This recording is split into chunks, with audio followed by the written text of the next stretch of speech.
आज के वीडियो में हम लोग क्लास 9th के बायोलॉजी के चैप्टर नंबर 1 देखने वाले हैं।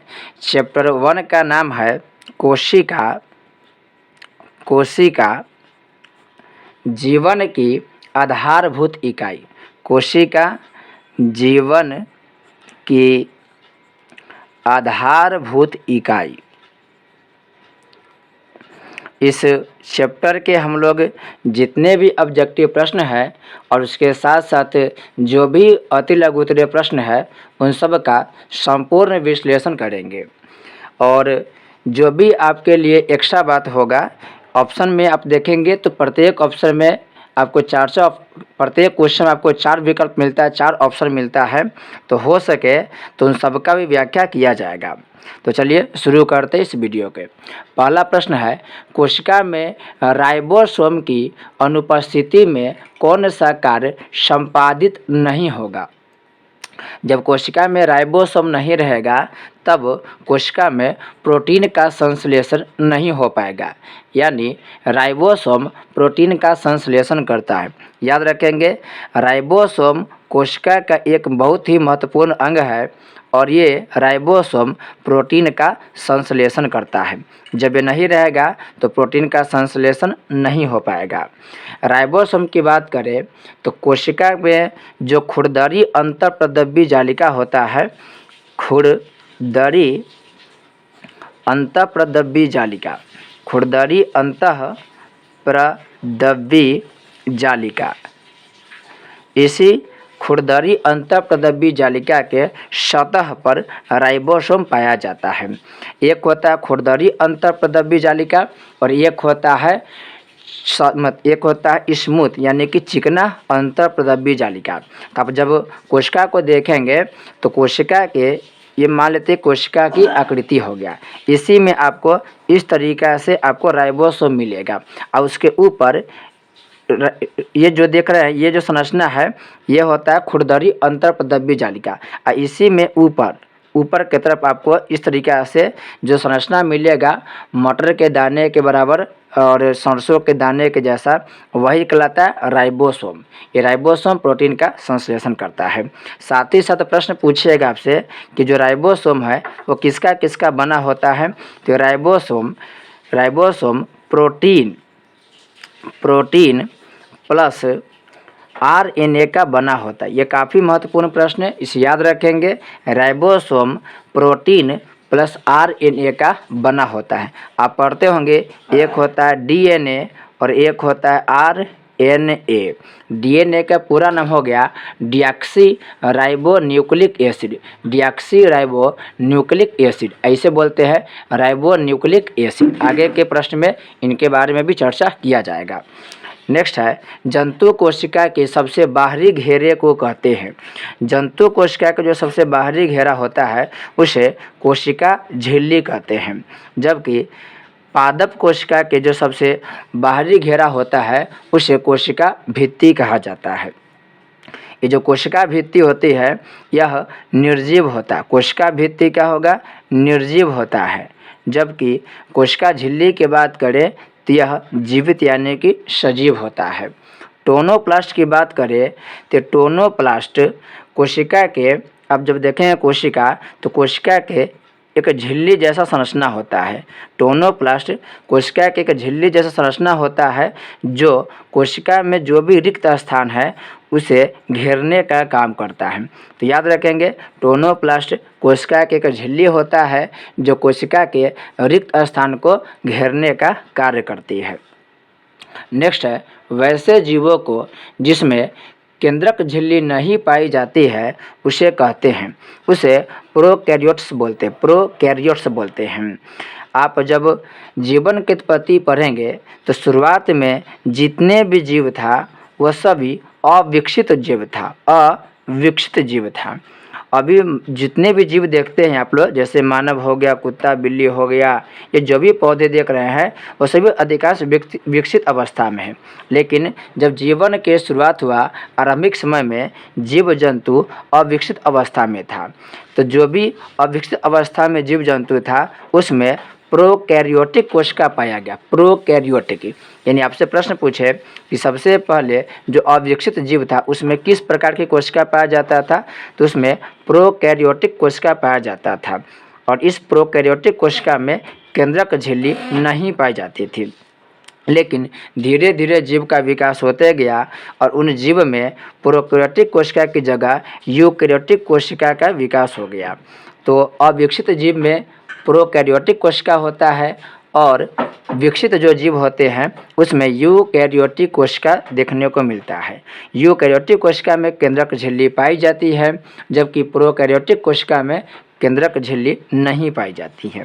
नेक्स्ट है, किस प्रकार की कोशिका में बड़ी रसधानी पाई जाती है? इसका आंसर होगा पादप कोशिका।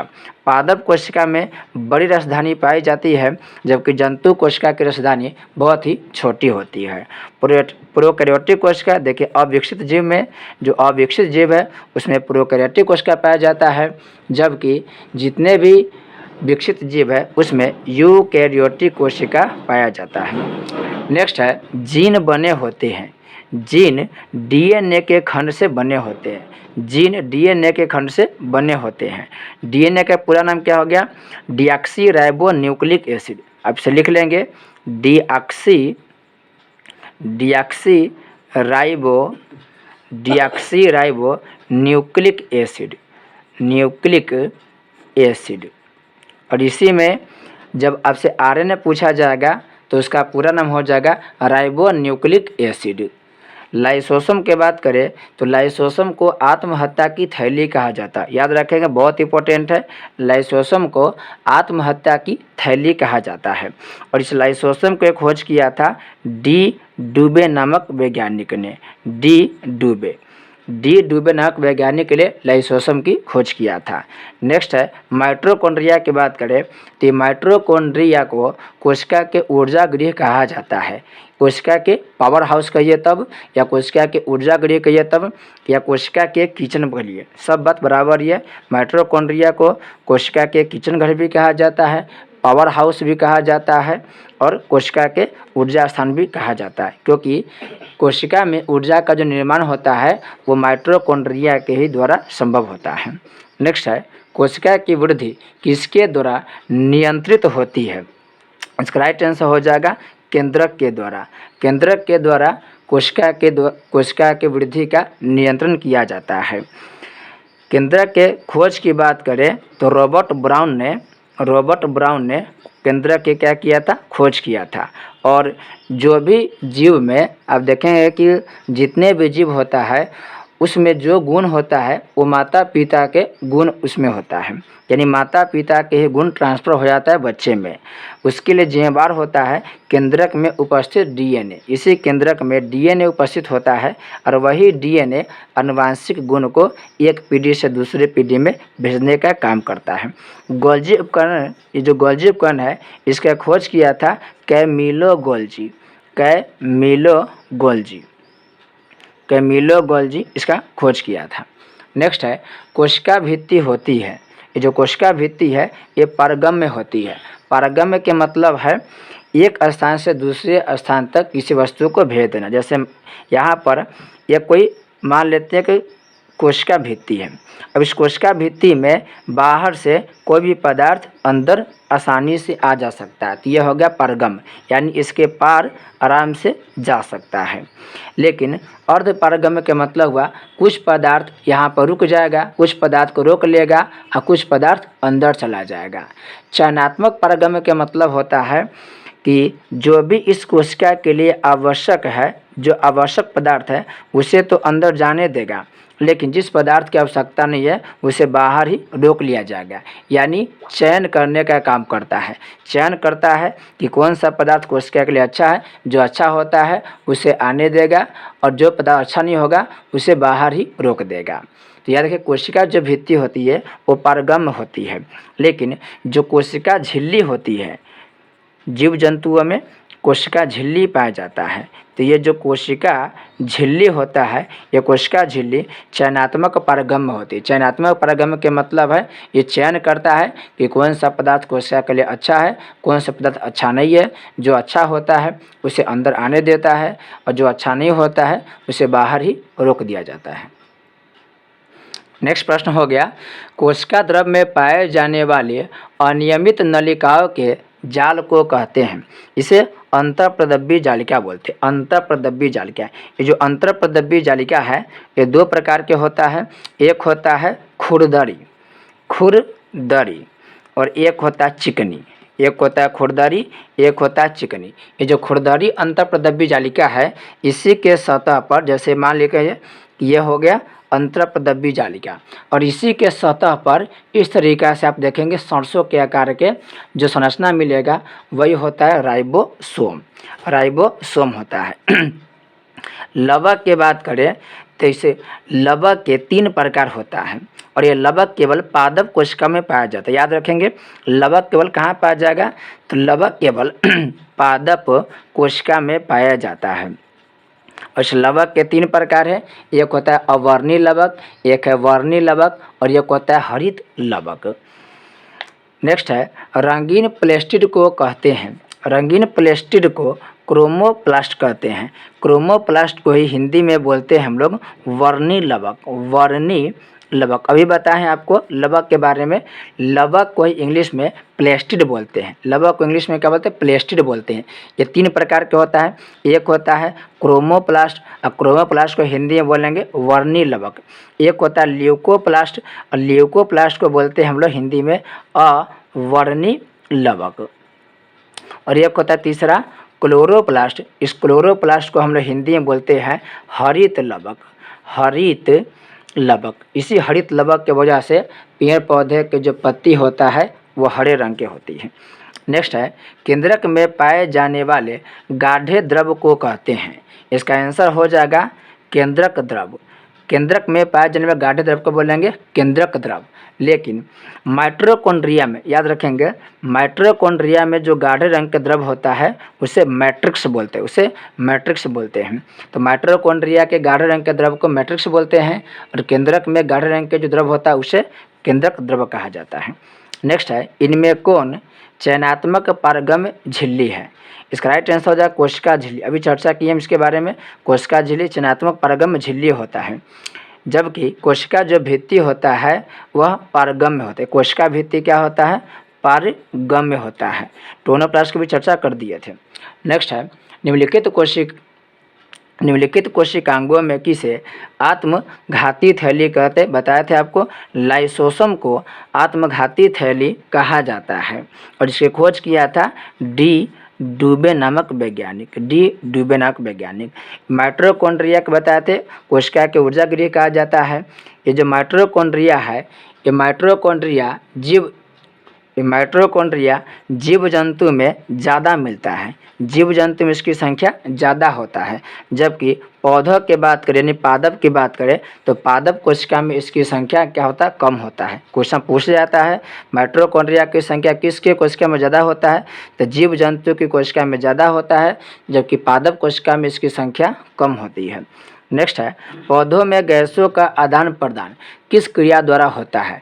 इसका राइट आंसर हो जाएगा विसरण क्रिया के द्वारा। विसरण के द्वारा क्या होता है, यहाँ पर अगर गैस, यहाँ पर कोई गैस है तो यह गैस क्या होगा, चारों तरफ फैल जाएगा, और जहाँ पर गैस का घनत्व कम रहेगा वहाँ पर फैल जाएगा। जैसे यहाँ पर मान लेते हैं कि हम अगरबत्ती जला दिए हुए हैं, अब अगरबत्ती जल रहा है तो यहाँ पर धुआं के घनत्व ज़्यादा हो जाएगा, तो यहाँ से ये चारों तरफ फैलेगा, जहाँ पर धुआं के घनत्व क्या होगा, कम होगा। तो विसरण के द्वारा गैस आदान प्रदान होता है। याद रखेंगे विसरण के द्वारा गैसों का आदान प्रदान होता है, जबकि परासरण के द्वारा द्रव्यों का आदान प्रदान होता है। अगर एक जगह से दूसरे जगह द्रव्य चला जाए, जैसे यहाँ पर पानी है और यहाँ से दूसरी जगह चला जाए जहाँ पे पानी की कमी है, तो उसे बोलते हैं परासरण। लेकिन जो गैस है वो एक जगह से दूसरी जगह चला जाए, जैसे यहाँ पे ज़्यादा गैस है, यहाँ पर गैस कम है, तो यहाँ से यहाँ चला आए तो उस क्रिया को बोलते हैं विसरण क्रिया। नेक्स्ट है, जब किसी जीवित कोशिका को अति पराशरीय विलयन में डाला जाए तो क्या होगा। इसका राइट आंसर हो जाएगा कोशिका संकुचित हो जाएगी। कोशिका क्या होगा, संकुचित। संकुचित मतलब सिकुड़ जाएगी। कोशिका क्या होगी, सिकुड़ जाएगी। जैसे हम यहाँ पर एक बर्तन लिए और यहाँ पर मान लेते हैं कोई कोशिका रख लिए। अब ये जो कोशिका है यह किसी विलयन में रख दिए, किसी विलयन में। अब विलयन का जो घनत्व है वह कोशिका के घनत्व से कम है। कोशिका घनत्व से क्या है, कम है। तो कोशिका से क्या होगा, इस कोशिका में से जो भी द्रव होगा वो चला जाएगा इस विलयन में और कोशिका क्या होगी, सिकुड़ जाएगी। इसका ठीक उल्टा क्या होगा, कब होगा, जैसे किशमिश होता है तो किशमिश क्या होगा, सूखा रहता है और किशमिश को जैसे पानी में डालते हैं तो इस किशमिश में पानी आकर के इसमें चला जाता है, जिसकी वजह से कोशिका क्या होगी, फूल जाती है। तो एक होता है कोशिका के क्या होना, फूल जाना। एक होता है कोशिका के संकुचित होना यानी कि सिकुड़ जाना। जब अति पराशरीय विलयन होगा तब कोशिका संकुचित हो जाएगी, लेकिन अल्प पराशरीय विलयन जब होगा तो कोशिका क्या होगी, कोशिका फूल जाती है। नेक्स्ट है, पौधों के मूल द्वारा जल का अवशोषण किस क्रिया द्वारा होता है। इसका राइट आंसर हो जाएगा पराशरण विधि द्वारा। पराशरण, जैसे मान लेते हैं कि ये हो गया कोई पौधा, ठीक है, ये पौधा हो गया। अब ये पौधा के देखेंगे तो नीचे एक तरफ जड़ होता है, ये जड़ होता है और यहाँ पर लास्ट में यहाँ पर होता है रूट कैप, इसे बोलते हैं मूल। अब यहाँ से क्या होगा, ये पानी के, मान लो कि ये पानी के, ये जो जितना भी जड़ है ये पानी के संपर्क में है, तो इधर पानी ज़्यादा हो गया और इसमें पानी की कमी है। तब ये जड़ द्वारा क्या होगा, मूल द्वारा पानी ऊपर जाएगा। यहाँ पर पानी यानी कि द्रव है, यहाँ पे पानी की कमी है, तो ज़्यादा घनत्व से कम घनत्व की ओर किसी भी पदार्थ का वहन होता है। तो यहाँ पे ज़्यादा घनत्व है पानी की, यहाँ पे कम है, तो यह क्या होगा, इधर की तरफ बढ़ना शुरू हो जाएगा। ये द्रव इधर ऊपर जा रहा है, इसलिए इसे बोलेंगे पराशरण। द्रव्य को एक जगह से दूसरी जगह जाना पराशरण कहलाएगा। जबकि विसरण में क्या होता है, गैसों के एक जगह से दूसरी जगह आदान प्रदान होता है। यहाँ पर एक लिखा है एंडोसाइटोसिस। एंडोसाइटोसिस क्या होता है, तो एक कोशिकीय प्रक्रिया, याद रखेंगे एक ऐसी प्रक्रिया है। तो एंडोसाइटोसिस कोशिकीय प्रक्रिया है। कोशिकीय क्या है, प्रक्रिया है। आप पढ़े होंगे अमीबा के बारे में। अमीबा एक कोशिकीय जीव होता है। अमीबा के बारे में पढ़े होंगे। जैसे कि मान लेते हैं ये अमीबा हो गया। अब अमीबा को किसी भी तरीक़ा से बना सकते हैं, क्योंकि अमीबा के आकार फिक्स नहीं होता है। क्वेश्चन पूछा भी जाता है कि किस कोशिका का आकार फिक्स नहीं होता है, तो ये अमीबा होगा। अमीबा के आकार फिक्स नहीं होता है। अभी ऐसे देख रहे हैं, बाद में इसका रूप रंग मतलब इसका आकार क्या होगा, बदल जाएगा। अब एंडोसाइटोसिस प्रक्रिया क्या समझिए, ये अमीबा है, अमीबा के यहाँ पर केंद्रक हो जाएगा। अमीबा के जैसे कि मान के यहाँ पर कोई भोजन के टुकड़ा मिलेगा, तो भोजन का टुकड़ा जैसे मिलेगा ना, ये अमीबा के ये जो ये वाला भाग है और ये वाला भाग है, ये आगे बढ़ना शुरू हो जाएगा। तो ये देखिए आगे फैलेगा, ये भी आगे फैलेगा। अब बाद में फैल कर क्या होगा, दोनों मिल जुड़ जाएगा, ये दोनों जुड़ जाएगा।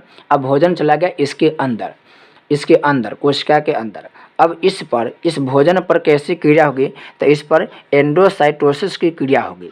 अब इसी एंडोसाइटोसिस क्रिया के द्वारा ये जो भोजन है वो कहाँ चल जाएगा, कोशिका के अंदर चला जाएगा और बाद में इसे पूर्ण रूप से क्या करेगा, वो लोग पाचन कर देगा। तो याद रखिएगा एंडोसाइटोसिस क्या है, कोशिकीय प्रक्रिया है जिसमें पदार्थों को कोशिका के अंदर ला जाता है। याद रखिएगा इसमें क्या होता है, जो पदार्थ होता है उस पदार्थों को कोशिका के अंदर लाया जाता है। सामान्यतः कहाँ होता है, तो सामान्यतः यह अमीबा नामक जीव में देखने को मिलता है। अब है रिक्त स्थानों की पूर्ति करें। पहला है मनुष्य के शरीर की सबसे बड़ी कोशिका है, तो मनुष्य के शरीर की सबसे बड़ी कोशिका तंत्रिका कोशिका है। तंत्रिका कोशिका जिसे न्यूरॉन सेल भी कहते हैं। नेक्स्ट है कोशिका भित्ति डैश की बनी होती है। कोशिका भित्ति सेल्यूलोज की बनी होती है। सेल्यूलोज की बनी होती है और सेल्यूलोज की वजह से ही कोशिका भित्ति निर्जीव होती है यानी कि मृत होती है।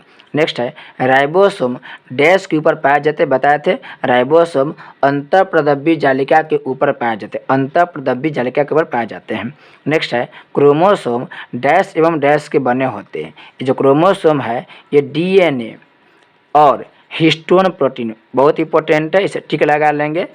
हिस्टोन प्रोटीन, क्रोमोसोम डीएनए और हिस्टोन नामक प्रोटीन के बने होते हैं, ये काफ़ी इंपॉर्टेंट है, इसे वीवीआई कर लेंगे। नेक्स्ट है जीवाणु कोशिका में डैश नहीं पाई जाती है। जीवाणु जो कोशिका होता है उसमें केंद्रक झिल्ली नहीं पाया जाता है, केंद्रक झिल्ली नहीं पाई जाती है। ये जो जीवाणु होता है इसमें केंद्रक झिल्ली नहीं पाया जाता है। नेक्स्ट है माइटोकॉन्ड्रिया एवं डैश में अपना डीएनए होता है, ये भी काफ़ी इंपॉर्टेंट है, इसे याद रखेंगे। माइटोकॉन्ड्रिया एवं जो लवक होता है, लवक, इसमें अपना खुद का डीएनए होता है। कोशिका के दो ऐसे अंग माइटोकॉन्ड्रिया और लवक है जिसमें अपना खुद का क्या होता है, डीएनए होता है।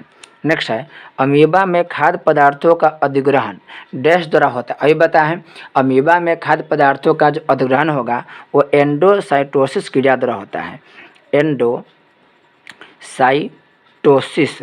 एंडोसाइटोसिस क्रिया के द्वारा होता है। नेक्स्ट है आनुवांशिक गुणों का संवहन डैश द्वारा होता है। आनुवांशिक गुणों का संवहन जीन द्वारा होता है, किसके द्वारा, तो जीन के द्वारा होता है। अब है अति लघु उत्तरीय प्रश्न। अब अति लघु उत्तरीय प्रश्न को देखेंगे। पहला है कोशिका को सर्वप्रथम किस वैज्ञानिक ने देखा। कोशिका को सबसे पहले 1665 ईस्वी में अंग्रेज एक वैज्ञानिक था जिसका नाम है रॉबर्ट हुक, रॉबर्ट हुक, याद रखेंगे। कोशिका को सबसे पहले रॉबर्ट हुक नामक वैज्ञानिक ने 1665 ईस्वी में देखा था, लेकिन यह कैसा था, यह एक मृत कोशिका था, याद रखेंगे। रॉबर्ट हुक जिस कोशिका को देखा था वह मृत कोशिका था, मृत कोशिका था।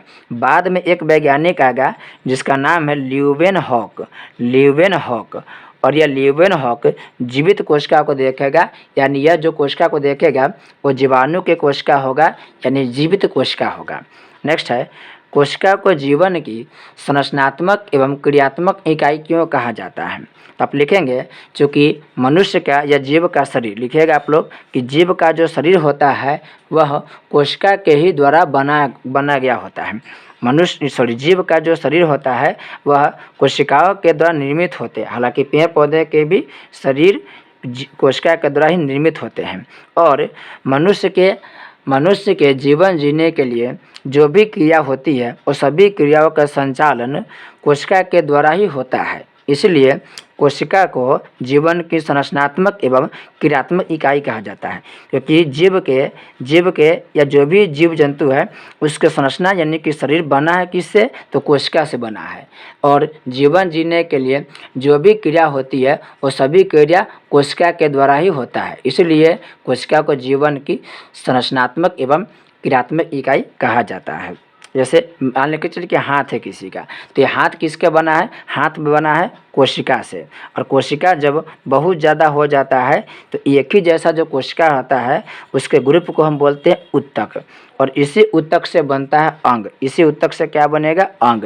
तो हमारे शरीर के अलग अलग कार्य अलग अलग अंग के द्वारा पूरा होता है।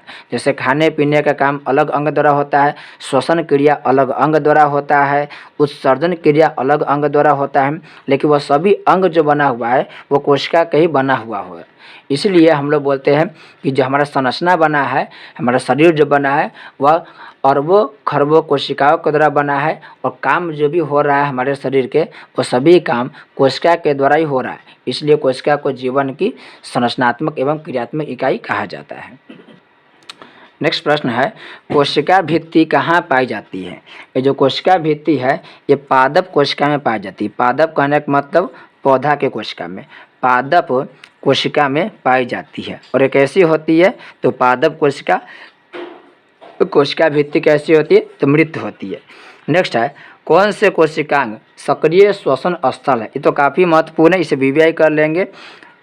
कौन सा कोशिकांग सक्रिय श्वसन स्थल है, इसका राइट आंसर हो जाएगा माइटोकॉन्ड्रिया। Mitochondria, mitochondria. और माइटोकॉन्ड्रिया के खोज किसने किया था? तो कालीकर ने किया था, कालीकर। हालांकि बहुत जगह पर आपको सी बेंडा भी मिल जाएगा, दोनों के द्वारा ही किया गया था, कालीकर या सी बेंडा। नेक्स्ट है, किस कोशिकांग को आत्महत्या की थैली कहा जाता है? अभी आपको 2-3 बार बता दी इस प्रश्न को। लाइसोसोम को लाइसोसोम को आत्महत्या की थैली कहा जाता है। इसका खोज कौन किया था? इसका खोज डी डुबे नामक वैज्ञानिक ने किया था, डी डुबे नामक वैज्ञानिक ने। नेक्स्ट प्रश्न है, कोशिका के अंदर प्रोटीन संश्लेषण कहाँ होता है? आपको बताए थे राइबोसोम में होता है, राइबोसोम में। और राइबोसोम को खोज कौन किया था? तो पैलेड ने किया था, पैलेड ने किया था। पैलेड ने राइबोसोम की खोज किया था। कहाँ मिलता है? तो यह जो खुरदरी अंतःप्रदव्य जालिका होता है उसके सतह पर मिलता है। नेक्स्ट है, लवक कहाँ पाए जाते हैं? जो लवक है ये पौधा यानी कि पादप कोशिका में पाया जाता है, पादप कोशिका में। जंतु कोशिका में लवक नहीं पाया जाता, याद रखेंगे। लवक कहाँ पाए जाते हैं? लवक पादप कोशिका में पाए जाते हैं। इसकी संख्या 3 होता है, एक अवर्णी लवक, एक वर्णी लवक और एक होता है हरित लवक। नेक्स्ट है, कोशिका के किन्हीं 2 अंगकों के नाम लिखे जिसमें डीएनए पाया जाता है। इससे पहले आपको रिक्त स्थान की पूर्ति करने में बताए थे। कोशिका के 2 जो अंग है, एक होता है माइटोकॉन्ड्रिया, काफ़ी महत्वपूर्ण अंग होता है यह कोशिका के लिए, माइटोकॉन्ड्रिया। और एक होता है लवक। लवक को ही प्लेस्टिड कहा जाता है, लवक। तो माइटोकॉन्ड्रिया और लवक ये 2 ऐसा कोशिका के अंग है जिसमें डीएनए पाया जाता है, डीएनए पाया जाता है, याद रखेंगे। और इसके अलावा देखिए आप सुने होंगे जो माइटोकॉन्ड्रिया है और लवक है उसमें राइबोसोम भी पाया जाता है, राइबोसोम भी पाया जाता है। नेक्स्ट है, भोजन का संपूर्ण ऑक्सीकरण किस कोशिकांग में होता है? इसका राइट आंसर हो जाएगा माइटोकॉन्ड्रिया, माइटोकॉन्ड्रिया में पाया जाता है, माइटोकॉन्ड्रिया आप लिख लेंगे। नेक्स्ट है, कोशिका भित्ति तथा कोशिका झिल्ली में मूल अंतर क्या है? कोशिका भित्ति तथा कोशिका झिल्ली में मूल अंतर बताने है। सबसे पहला अंतर हो जाएगा कि जो कोशिका भित्ति है यह पादप कोशिका में मिलता है और कोशिका झिल्ली जो होता है यह जंतु कोशिका में मिलता है। यह जंतु कोशिका में जो कोशिका भित्ति होता है वह सेल्यूलोज का बना होता है, याद रखेंगे, इंपॉर्टेंट है। सेल्यूलोज का बना होता है कोशिका भित्ति। जबकि कोशिका झिल्ली की बात करें तो लिपिड प्रोटीन के बना होता है, लिपिड प्रोटीन का बना होता है, लिपिड प्रोटीन का बना होता है। पहला अंतर लिखिएगा आप लोग कि जो कोशिका भित्ति है वह सेलुलोज का बना होता है, कोशिका जो झिल्ली होता है और लिपिड प्रोटीन का बना होता है। कोशिका भित्ति मृत होता है, कोशिका जो झिल्ली होता है यह जीवित होता है। कोशिका जो भित्ति होता है वह पारगम्य होता है, पारगम्य मतलब आर पर कोई भी पदार्थ जा सकता है। और कोशिका जो झिल्ली होता है वह अर्ध पारगम्य होता है, चयनात्मक होता है। तो 3-4 अंतर बता दिए, उसमें से कोई भी आप 1 या 2 अंतर लिख लेंगे। नेक्स्ट है, कोशिका झिल्ली में कोशिका झिल्ली को चयनात्मक पारगम्य झिल्ली क्यों कहते हैं? आपको बताया थे क्योंकि जो कोशिका झिल्ली होता है वह चयन करता है कि कौन सा पदार्थ कोशिका के लिए आवश्यक है और कौन सा पदार्थ कोशिका के लिए आवश्यक नहीं है। उसी के आधार पर वह कोशिका के अंदर पदार्थों को भेजता है, इसलिए इसे कोशिका झिल्ली को चयनात्मक पारगम्य झिल्ली कहते हैं। नेक्स्ट है, क्या पादप कोशिका में सेंट्रोसोम पाया जाता है?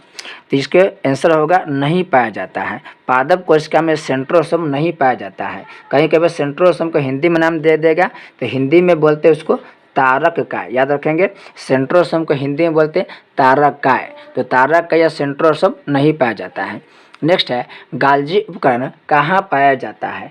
जो गाल्जी उपकरण है वह जीव जंतु में पाया जाता है, जीव जंतु कोशिका में, साथ ही साथ पादप कोशिका में भी पाया जाता है। इसका खोज किया था कैमिलो गोल्जी।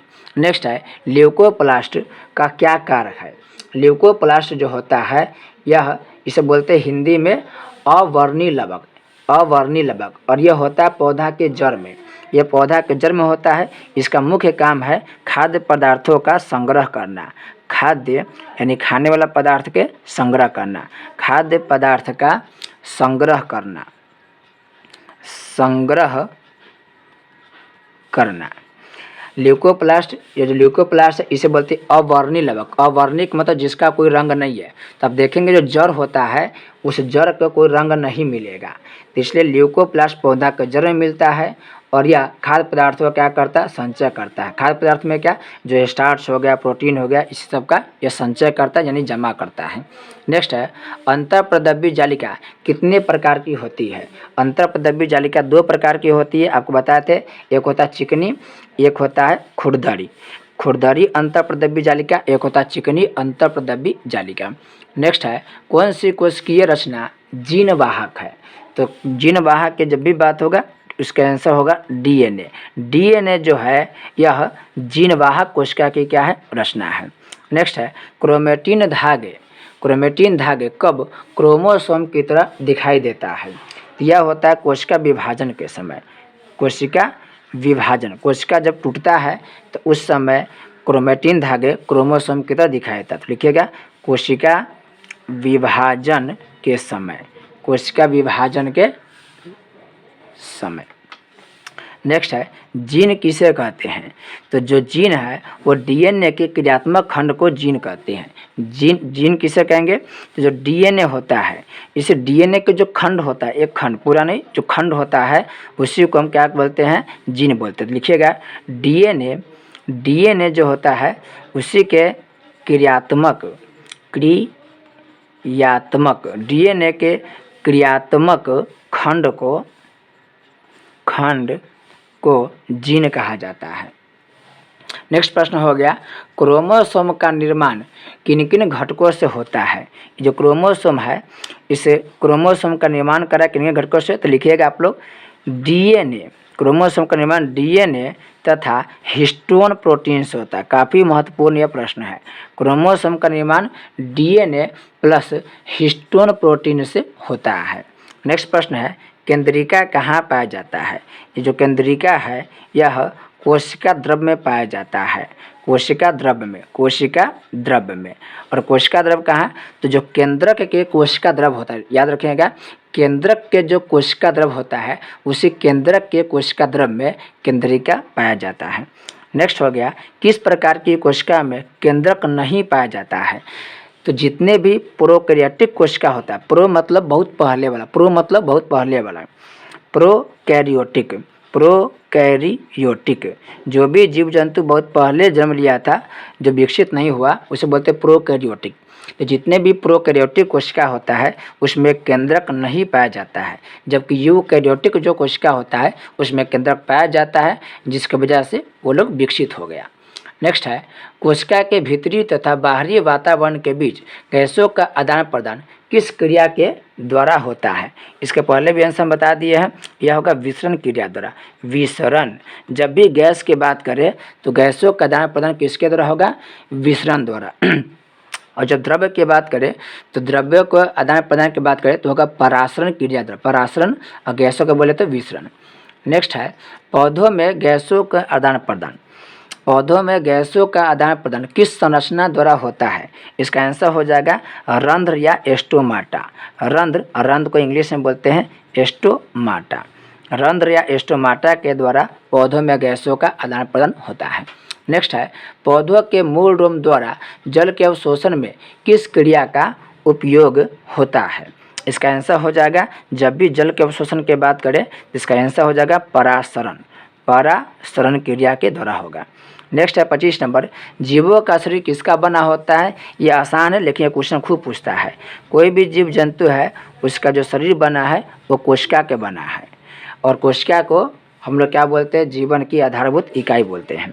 नेक्स्ट है बहुकोशिकीय जीवों का विकास एक कोशिका से किस क्रिया द्वारा होता है। इसका राइट आंसर हो जाएगा कोशिका विभाजन के द्वारा। कोशिका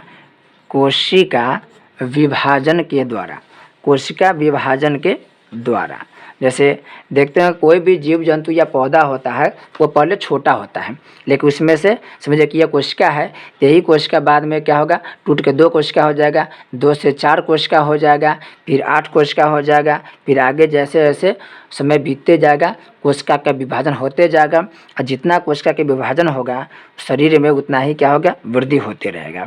तो पहले जो भी जीव जंतु है और जीव जंतु का जो विकास हुआ है वो कोशिकाओं के विभाजन के द्वारा हुआ है। तो याद रखें बहुकोशिकीय जीवों का विकास किस कोशिका के क्रिया द्वारा हुआ है, तो कोशिका विभाजन क्रिया के द्वारा हुआ है। 27वां प्रश्न है, एक ऐसे कोशिका को उदाहरण दे जो अपना आकार बदलती है। आपको बता ही दिए हम, अमीबा जो होता है, अमीबा, यह अमीबा कोशिका, अमीबा एक कोशिकीय जीव होता है और इसका आकार हमेशा बदलते रहता है। इसके साथ साथ मानव में जो ल्यूकोसाइट्स होता है, याद रखेंगे ये भी काफ़ी इंपॉर्टेंट है, ल्यूकोसाइट्स जो ल्यूकोसाइट्स की कोशिका है, ये ल्यूकोसाइट्स की कोशिका के भी आकार हमेशा बदलते रहता है। तो अमीबा और ल्यूकोसाइट्स इन दोनों के आकार बदलते रहता है। इसके बारे में आप लोग क्लास 10th में पढ़ेंगे डिटेल से। नेक्स्ट है 28वां प्रश्न है, जीवों के शरीर में कोशिकाओं की संख्या किस पर निर्भर करती है। देखिए जो भी जीव जितना बड़ा होगा उसमें कोशिकाओं की मात्रा उतना ही ज़्यादा होगा, यानी जीवों में कोशिका के जो संख्या है वह उसके आकार पर निर्भर करता है, उसके आकार पर निर्भर करता है। जैसे कि चूहा है तो चूहा का आकार छोटा है तो उसमें कोशिका कम मिलेगा। एक हाथी है उसका आकार बहुत बड़ा है तो उसमें क्या मिलेगा, आपको कोशिकाओं की संख्या बहुत मिलेगा। उसी से एक छोटा पौधा देखिएगा उसमें कोशिका कम होगा, जबकि देखेंगे आगे जो भी आम के पेड़ हो गया, बरगद के हो गया, पीपल के हो गया, उसका आकार काफ़ी बड़ा है, काफ़ी विशाल है, तो उसमें कोशिकाओं की संख्या ज़्यादा मिलेगा। तो याद रखें कोशिका के आकार, जीव के आकार पर कोशिकाओं की संख्या निर्भर करता है। नेक्स्ट है, केंद्रक के बारे में सर्वप्रथम किस वैज्ञानिक ने बताया था। तो केंद्रक के बारे में सबसे पहले रॉबर्ट ब्राउन नामक वैज्ञानिक ने बताया था। रॉबर्ट ब्राउन नामक व्यक्ति ने बताया था। नेक्स्ट है, यह किसने बताया कि नई कोशिका का निर्माण पहले से मौजूद कोशिकाओं से होता है। ये बहुत इंपॉर्टेंट है, याद रखें, यह वीवीआई प्रश्न है। यह किसने बताया कि नई कोशिकाओं का निर्माण पहले से मौजूद कोशिकाओं से होता है। यह बताया था विर्चो ने, डॉक्टर विर्चो ने बताया कि जो भी जीव जंतु है उसमें कोशिका का विभाजन हुआ है। लेकिन कोशिका विभाजन कैसे हुआ है, तो उस कोशिका के विभाजन पहले से जो मौजूद कोशिका है उसी द्वारा हुआ है। इससे पहले विर्चो से पहले जो वैज्ञानिक थे वह बताया कि कोशिका का विभाजन होता है, लेकिन वह नहीं बता पाए कि कोशिका का विभाजन होता कैसे है। यही बताए थे कि कोशिका का विभाजन पहले से जो मौजूद कोशिका होता है उसी के द्वारा होता है। नेक्स्ट प्रश्न है, करा कि कोशिका द्रव एवं केंद्रक द्रव को सम्मिलित रूप से क्या कहते हैं। ये भी काफ़ी इंपॉर्टेंट है, इसको भी याद रखेंगे। 31वां प्रश्न, करा कोशिका द्रव एवं केंद्रक को सम्मिलित रूप से क्या बोलते हैं, तो इसे बोलते हैं जीव द्रव। ये ऐसी जीव द्रव को हम लोग बोलते हैं इंग्लिश में प्रोटोप्लाज्म बोलते हैं, प्रोटोप्लाज्म, जीव द्रव या प्रोटोप्लाज्म बोलते हैं। याद रखेंगे, बहुत इंपॉर्टेंट है। कोशिका द्रव और केंद्रक, जैसे आप देखें यह हो गया कोई कोशिका, मान लेते हैं या कोई कोशिका हो गया। अब इस कोशिका के बीच में क्या होता है, केंद्रक होता है। ये क्या होता है, केंद्रक होता है। अब कोशिका द्रव के मतलब है कोशिका में जो भी अंग होता है, जैसे कि मान लेते हैं कि यहाँ माइटोकॉन्ड्रिया है, अंतःप्रदब्बी जालिका हो गया, लाइसोसोम हो गया, मान लेते हैं लाइसोसोम हो गया, अंतःप्रदब्बी जालिका है, माइटोकॉन्ड्रिया है, तो सबको मिला देंगे केंद्रक और ये सभी अंग को मिला देंगे, केंद्रक और ये सभी अंग को मिला देंगे तब क्या बनेगा, जीव द्रव बनेगा। याद रखेंगे, जीव द्रव बनेगा, या उसे बोलते हैं प्रोटोप्लाज्म।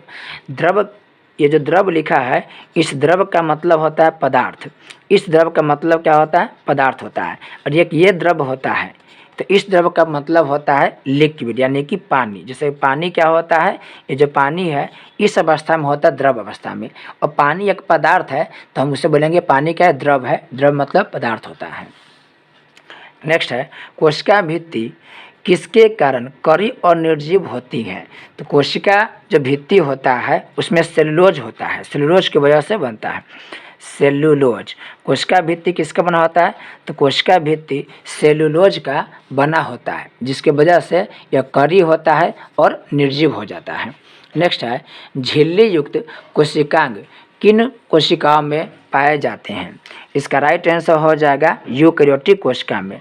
यूकैरियोटिक कोशिका लिख लेंगे आप लोग, यूकैरियोटिक कोशिका में, जबकि झिल्ली युक्त कोशिकाओं की कमी होता है प्रोकैरियोटिक कोशिका में।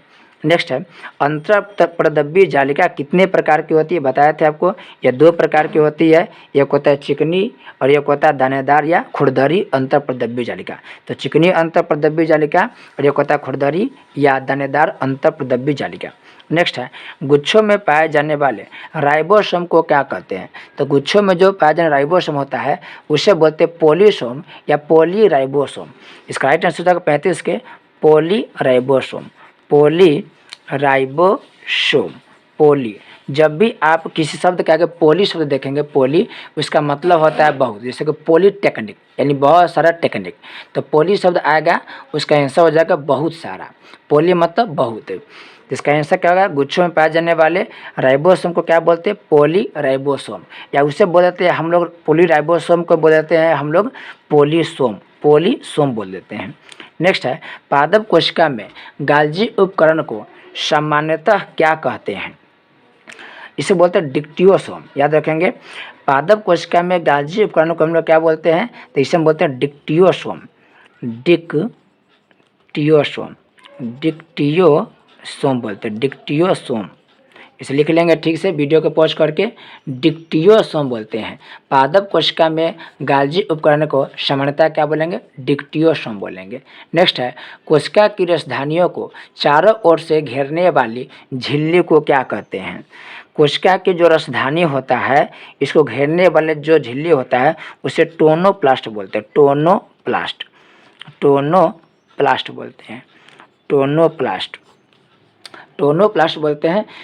आपसे जब पूछे टोनोप्लास्ट क्या है, तो एक झिल्ली होता है जो कोशिका का जो खाली स्थान होता है उसी को घेरने का यह काम करता है। नेक्स्ट प्रश्न हो गया 38 नंबर, केंद्रक द्रव एवं कोशिका द्रव के बीच पदार्थों का आदान प्रदान किन छिद्रों द्वारा होता है? तो आप लिख लेंगे आंसर, यहाँ पर हो जाएगा केंद्रक छिद्र द्वारा होता है। किसके द्वारा? तो केंद्रक छिद्र के द्वारा होता है। नेक्स्ट है क्रोमेटिन जालिका कहाँ पाई जाती है? क्रोमेटिन जालिका कहाँ पाई जाती है? जिसका आंसर हो जाएगा केंद्रक द्रव में। लिख लेंगे आप लोग केंद्रक द्रव में, केंद्रक द्रव्य में पाया जाता है, केंद्रक द्रव्य में क्रोमेटिन जालिका पाया जाता है। नेक्स्ट प्रश्न है आरएनए का संश्लेषण कहाँ होता है? आरएनए का संश्लेषण कहाँ होता है? तो यह होता है केंद्रिका में। आरएनए का संश्लेषण कहाँ होगा? तो इसका राइट आंसर हो जाएगा केंद्रिका में, या केंद्रिका को ही बोलते हैं न्यूक्लियोल्स। इंग्लिश में क्या बोलते हैं? इस इंग्लिश में बोलते हैं न्यूक्लियोल्स, क्योल्स बोलते हैं, न्यूक्लियोल्स। नेक्स्ट है क्रोमोसोम के दोनों क्रोमेटिड्स किस स्थान पर एक दूसरे को संयोजित करते हैं? इसका आंसर हो जाएगा सेंट्रोमियर, सेंट्रोमियर, सेंट्रोमियर बोलते हैं। नेक्स्ट है क्रोमोसोम के शीर्ष को क्या कहते हैं? क्रोमोसोम के जो शीर्ष होता है उसे हम लोग बोलते हैं टेलीमियर, टेलीमियर बोलते हैं, टेलीमियर। अब जब लघुत्तरीय प्रश्न पढ़ेंगे तो क्रोमोसोम के बारे में डिटेल्स बताया जाएगा, आपके बारे संरचना के बारे में डिटेल्स बताया जाएगा, किस प्रकार से उसकी संरचना बनती है। अभी उसे बनाने में टाइम लग जाएगा, इसलिए आप लोग थोड़ा समय के बाद जो अति लघुत्तरीय प्रश्न बनेगा, लघुत्तरीय प्रश्न बनेगा, उसमें डिटेल से क्रोमोसोम के बारे में बताया जाएगा। फिलहाल याद रखिए क्रोमोसोम का जो शीर्ष होता है उसे हम लोग क्या बोलते हैं? उसे टेलोमियर कहते हैं। नेक्स्ट है मानव शरीर की कोशिकाओं में कितने क्रोमोसोम पाए जाते हैं? तो इसमें 46 क्रोमोसोम पाया जाता है, लेकिन जोड़ा पूछे तो उसका राइट आंसर हो जाएगा 23 जोड़ी। तो 23 जोड़ी बोलिए तब, या संख्या पूछे तो 46। क्वेश्चन कभी कभी पूछ लेता है कि कितने जोड़ी पाया जाता है, तो जोड़ी में 23 जोड़ी, संख्या में कितना? तो 46 होगा। नेक्स्ट है कोशिका का आकार एवं आकृति किसके अनुरूप होता है? तो कोशिका के आकार एवं आकृति उसके कार्य के अनुरूप होगा, कार्य के क्या होगा? अनुरूप होगा। कार्य का अनुरूप कैसे? जैसे देखिए सभी जो अंग होता है उसका कार्य अलग अलग है, तो जैसा कार्य होगा उसकी आकृति भी वैसा ही हो जाएगी। जैसे कोई कोशिका के आकार गोल होता है, कोई होता है चौकोर टाइप से होता है, कोई घनाभाकार होता है, कोई चपटा होता है। तो जिस प्रकार से काम होता है उसी प्रकार से कोशिका के आकार एवं आकृति हो जाता है। तो याद रखेंगे, कोशिका के आकार कार्य के अनुरूप निर्धारित होता है। नेक्स्ट है माइटोकॉन्ड्रिया कहाँ पाया जाता है। तो ये जो माइटोकॉन्ड्रिया है यह कोशिका द्रव्य में पाया जाता है। कोशिका द्रव्य का मतलब होता है कोशिका के अंग, कोशिका द्रव्य में पाया जाता है।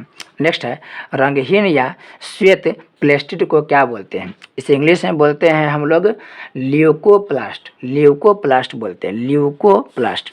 इसको लिख लेंगे ल्यूकोप्लास्ट।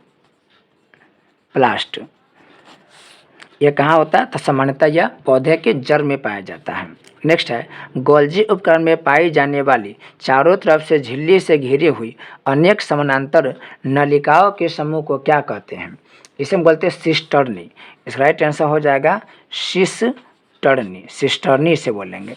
नेक्स्ट है क्लोरोप्लास्ट के भीतर विद्यमान लवक युक्त क्लोरोप्लास्ट के भीतर विद्यमान तरल युक्त गुहा को क्या कहा जाता है।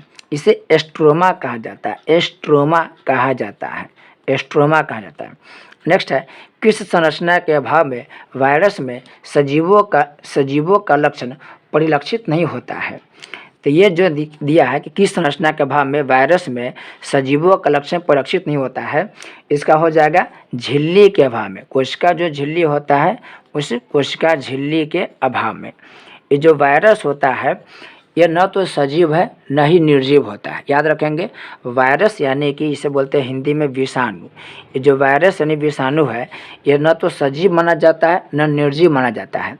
वायरस को सजीव एवं निर्जीव के बीच के इकाई माना जाता है। याद रखेंगे जो वायरस होता है उसे सजीव एवं निर्जीव के बीच के कड़ी माना जाता है, बीच की कड़ी माना जाता है। जब वायरस क्या होगा कोशिका के किसी भी जीव के बाहर रहेगा तो निर्जीव अवस्था में रहेगा, लेकिन जैसे ही यह वायरस किसी भी जीव के शरीर के अंदर जाएगा तो वह सजीव बन जाएगा। ये बड़ा अजीब बात है कि जब बाहर रहेगा तब तक निर्जीव अवस्था में रहेगा, लेकिन जैसे ही वह वायरस किसी जीव के शरीर के अंदर चला जाएगा वह कैसा हो जाएगा, सजीव प्रकार के हो जाएगा। इसे बोलते हैं सजीव एवं निर्जीव के बीच के कड़ी बोलते हैं। और झिल्ली के भाव के वजह से क्या होता है, इसमें सजीवों का लक्षण परिलक्षित नहीं होता है। नेक्स्ट है फूलों में विभिन्न रंग प्रदान करने वाले प्लास्टिड को क्या बोलते हैं। उसे बोलते हैं क्रोमोप्लास्ट।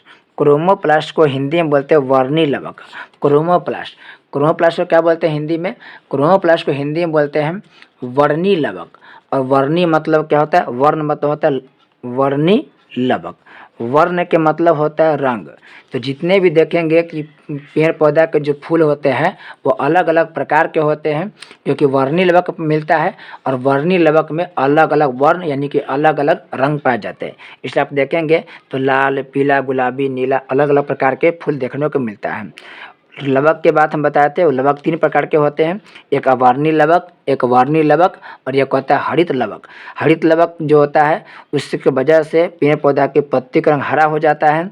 वर्णी लवक की वजह से लाल, पीला, नीला, गुलाबी बहुत प्रकार के अलग अलग प्रकार के रंग होता है। और जो अवर्णी लवक होता है उसके वजह से पेड़ पौधे में किसी प्रकार का रंग परिवर्तन नहीं होता है, यानी जो जड़ होता है उसमें अवर्णी लवक होगा, यानी कि उसमें कोई भी वर्ण यानी कोई भी रंग नहीं देखने को मिलेगा। इस तरीक़ा से आज के पहला चैप्टर के जितने भी अति लघुत्तरीय तक के प्रश्न था उस सब का विश्लेषण कर चुके हैं। आप एक बार क्या कर सकते हैं, इसका आप स्क्रीनशॉट ले सकते हैं। जैसे आप देख सकते हैं यहाँ पर जितने भी प्रश्न की व्याख्या किया गया है या जो भी अन्य तथ्य बताया गया है उन सब का आप एक बार इसका स्क्रीनशॉट ले करके या तो आप इसे कॉपी में नोट कर लेंगे या आपका जो बुक होगा उसी बुक में आप इसे लिख लेंगे। और जैसे जैसे समझिए कि क्लास आगे बढ़ते रहेगा आपको यह सभी बातें आसान लगने लगेगी। बहुत सारे ऐसा क्वेश्चन होगा जिसके बारे में आपको डिटेल से बताया जाएगा, जो समझिए कि 90 से 95% चांस एग्जाम में आपको पूछ लिया जाएगा। तो आप इसका स्क्रीनशॉट ले सकते हैं। मिलते हैं एक नए वीडियो के साथ, तब तक के लिए आपका बहुत बहुत धन्यवाद।